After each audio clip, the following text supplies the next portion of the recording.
La seule chose que tu me demandes, c'est d'accueillir ton amour. La seule chose que tu me demandes, c'est de l'accueillir un peu plus chaque jour. La seule chose que tu me demandes, c'est d'accueillir ton amour. La seule chose que tu me demandes, c'est d'être à toi pour toujours. Bonjour, cher choisi de Jésus, je suis très heureux de vous retrouver. Le live d'aujourd'hui s'intitule Offrir nos contrariétés pour ouvrir les cœurs à l'amour du Père.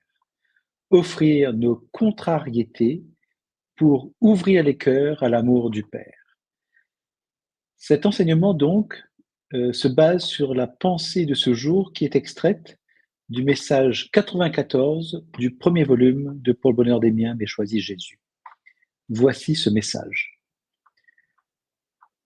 Mon enfant, que l'offrande de toutes les circonstances où tu te sens dérangé, parfois même bousculé, soit porteuse de grâce pour les cœurs souvent blessés par les frictions inhérentes au monde des affaires et ailleurs. Qu'ainsi ces cœurs puissent s'ouvrir pour accueillir l'amour que le Père veut déverser en eux. Ce message est magnifique. Je crois que dans ce message, Jésus nous invite à offrir les moments où l'on est dérangé ou même bousculé dans la vie quotidienne, en particulier dans le monde des affaires, en les offrant à Dieu, au Père. Ces situations difficiles, eh bien, elles deviennent source de grâce pour les cœurs blessés, en les aidant, je crois, à s'ouvrir à l'amour que le Père désire leur offrir. Alors cette pensée du jour, il me semble, comprend 3 points clés. Nous allons les passer en revue. Le premier point clé, je crois qu'on peut l'extraire, le découvrir à partir d'une partie de la première phrase de cette pensée. Mon enfant, que l'offrande de toutes les circonstances où tu te sens dérangé, parfois même bousculé, soit porteuse de grâce. Alors, je crois que le point clé de cette partie de la phrase consiste à offrir les moments de dérangement à Dieu comme une source de grâce. La suite et fin de cette première phrase, pour les cœurs souvent blessés par les frictions inhérentes au monde des affaires et ailleurs, je crois là que le point clé à retenir, c'est de reconnaître que les cœurs peuvent être blessés par les conflits, les tensions dans divers contextes. Je crois que nos cœurs sont sensibles à ça. La deuxième phrase de cette pensée du jour, qu'ainsi ces cœurs puissent s'ouvrir pour accueillir l'amour que le Père veut déverser en eux. Je crois que là, le point clé à retenir, c'est que l'amour du Père attend d'être reçu dans ces cœurs blessés et qui sont ouverts à sa grâce, tout simplement. Alors ce message, selon moi, nous invite à réfléchir sur la manière dont nous réagissons face aux difficultés et frictions dans nos vies, notamment dans le monde professionnel. Je crois que là, Jésus nous invite à considérer que ces moments peuvent être transformés en opportunités d'offrande à Dieu, afin d'apporter des grâces non seulement à nous-mêmes, mais aussi aux autres. Je crois qu'il nous pousse à comprendre que ces épreuves, si elles sont offertes, eh bien, permettent à l'amour de Dieu d'agir en profondeur dans les cœurs. Voilà, c'est ce que je pense. Je propose une question pour peut-être nous aider à approfondir cette pensée du jour, ce message que véhicule cette pensée du jour. Comment puis-je transformer mes moments de contrariété en une offrande à Dieu pour que sa grâce puisse se répandre autour de moi? Bien, je crois que je peux transformer mes moments de contrariété en une offrande à Dieu, eh bien, lorsque j'accepte de ne pas fuir ces situations difficiles, mais en choisissant de les accueillir dans la foi et l'abandon au Père. Voilà. Premier point. Deuxième point, je crois euh, euh, que je peux aussi choisir de ne pas réagir avec frustration ou colère lorsque je suis face à ces moments, à ces frictions, à ces tensions, pour les offrir intérieurement à Dieu comme un sacrifice en les déposant entre ses mains. Troisième réponse, euh, je peux choisir aussi d'en faire un acte de confiance, où je reconnais que même ces moments difficiles peuvent être utilisés par le Père, par lui, pour amener des grâces, non seulement à moi, mais aussi aux autres. Quatrième réponse serait que je choisis de croire fermement que par cette offrande, Dieu peut agir dans les cœurs qui sont blessés par ces frictions, dans le cadre des affaires ou dans d'autres domaines de notre vie. Cinquième réponse, ce serait euh, de, de, de transformer ces difficultés en offrande. Je laisse, donc, je dirais qu'en transformant ces difficultés en offrande, je laisse l'amour du Père couler à travers moi en vue de toucher ceux qui, comme moi, eh bien, sont affectés par ces tensions, par ces frictions. Voilà. Donc, je crois que si je fais une reprise, je pense qu'il ne faut pas fuir ces situations, il ne faut pas réagir avec frustration et colère, il faut en faire un acte de confiance, je crois, il faut croire, je crois, fermement que par cette offrande, Dieu peut rejoindre les cœurs et qu'il faut pouvoir transformer ces difficultés en offrande, de façon à ce que l'amour de Dieu puisse passer à travers nous pour les rejoindre les autres. Voilà. Une deuxième question pourrait être quels sont les signes dans ma vie ou autour de moi que des cœurs se sont ouverts à l'amour de Dieu à la suite de ces situations difficiles? Eh bien,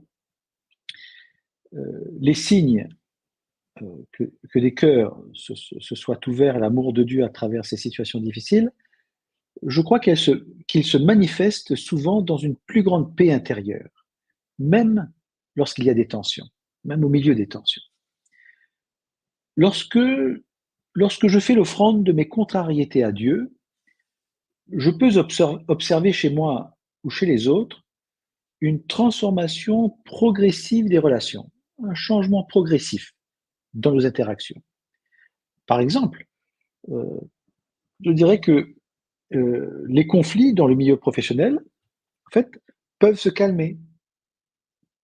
Des gestes de réconciliation ou de compréhension peuvent émerger, ou encore des personnes peuvent exprimer qu'elles se sentent soutenues, comprises ou aimées. Ce sont là des signes que l'amour de Dieu, à travers cette offrande, a commencé à agir. Un autre signe, peut-être, est la guérison des blessures intérieures. C'est les cœurs blessés, au lieu de se fermer dans la durée ou la rancune, l'amertume, etc., commencent à s'ouvrir à la douceur et à la tendresse de Dieu. Voilà. Voilà comme réponse à cette question. Donc, je propose peut-être là une démarche en étapes pour peut-être mettre en pratique ces enseignements. Alors, la première étape, je crois, c'est de reconnaître ces moments où nous sommes dérangés. Je reconnais les moments où je suis dérangé, désinstallé, désabusé, etc.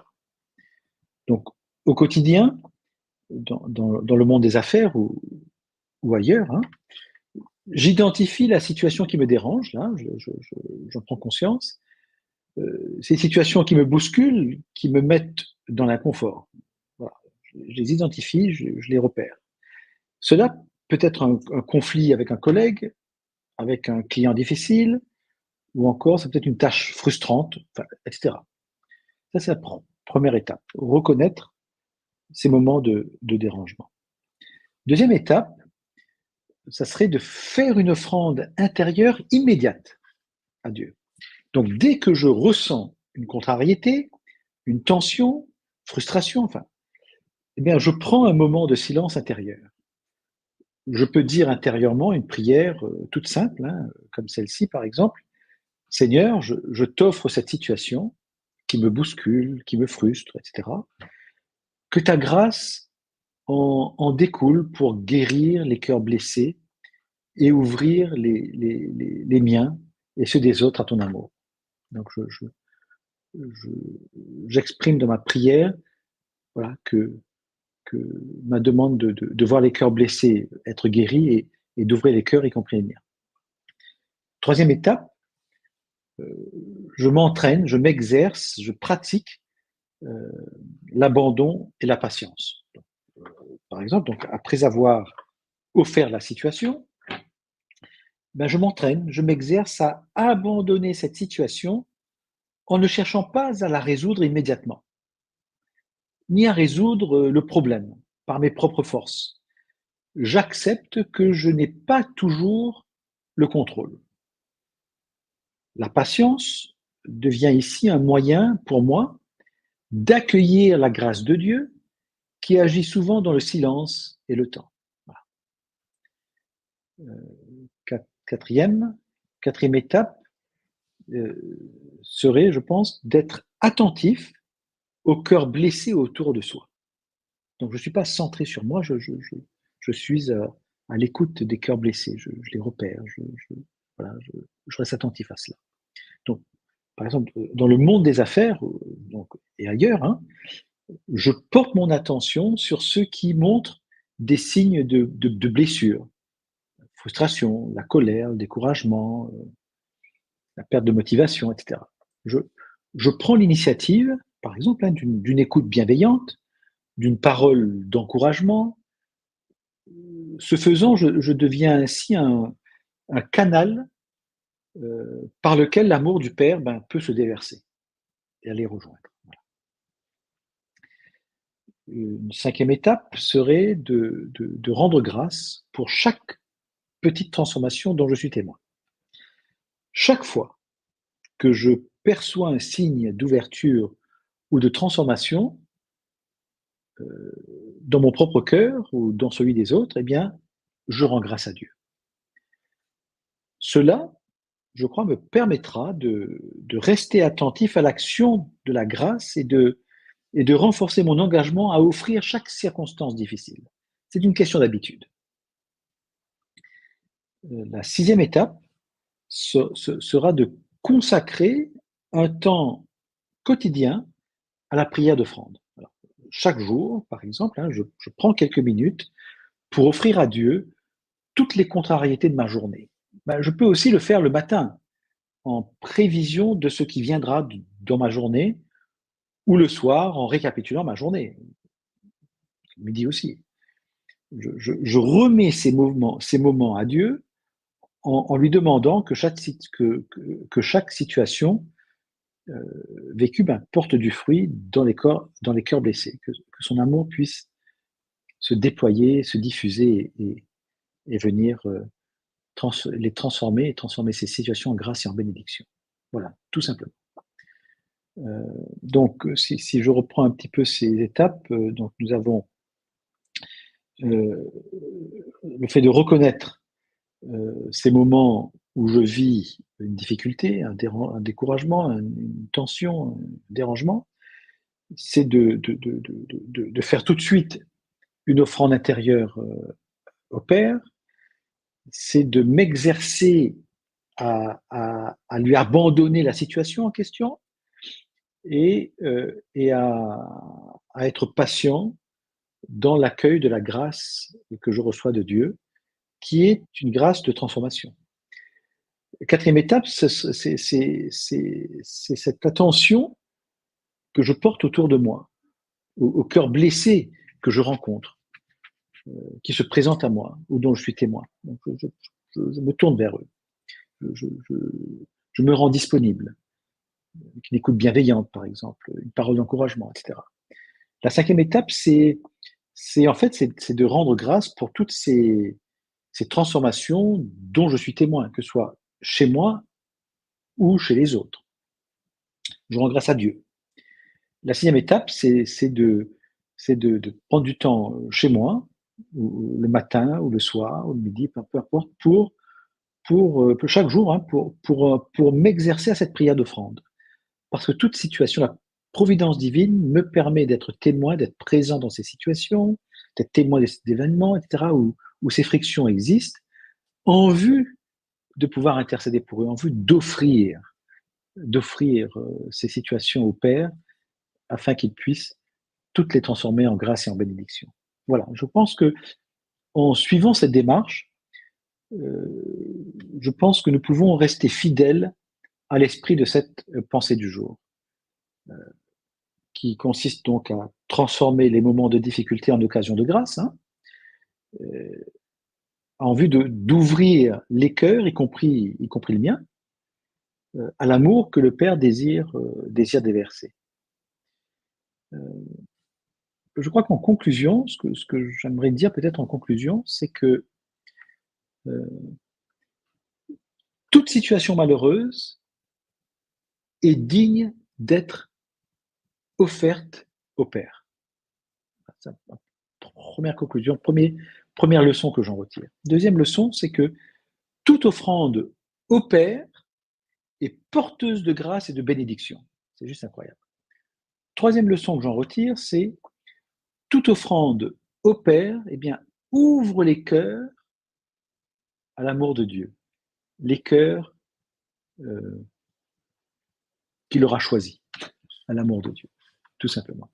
Voilà ce petit enseignement d'aujourd'hui. Moi, je suis émerveillé par ces pensées du jour, par celles d'aujourd'hui en l'occurrence.